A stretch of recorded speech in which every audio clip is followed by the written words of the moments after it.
How's it going, guys? I'm Connor from Running Warehouse, and today we are going to be taking a first look at the new Saucony Endorphin Pro Plus. That's right, the Endorphin Pro is back, and we don't have huge changes with this version, but this is going to be a very special limited edition release that is going to be the lightest Endorphin Pro to date. Now, first on up, taking a look at the midsole, we're going to still have that full-length Power Run PB that runs through the entire length of the shoe. It's going to be that beaded PEBA-based compound that we've seen in past versions, and it's really going to create that responsiveness and that bounce. It's still going to maintain that same stack and drop, and of course it's going to work with a carbon fiber plate. That carbon fiber plate runs through the length of the shoe, and it's really what's going to deliver that efficiency and torsional rigidity.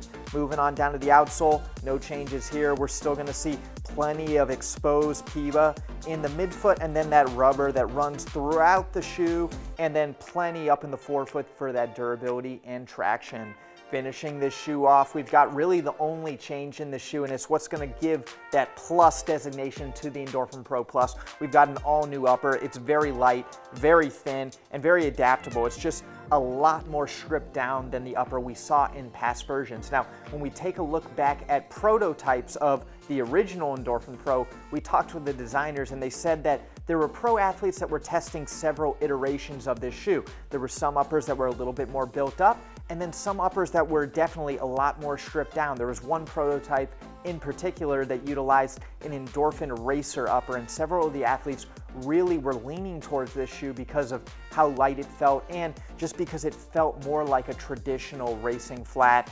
Now we see some of that inspiration from earlier prototypes come to market in a sub 7-ounce package. Now, I think you're going to see a lot of athletes use this shoe potentially in distances that are a little bit shorter, potentially half marathon, 5K, 10K. That lighter package is just going to be even more efficient, but it maybe won't have quite the support that you saw in the original Endorphin Pro, but I think that's okay, especially for those shorter distances. You're going to see this shoe debut officially this week on the feet of several Saucony Pro athletes at a secret 10K in Germany. We've even heard from Parker Stinson. He said that this is his favorite Saucony racer of all time.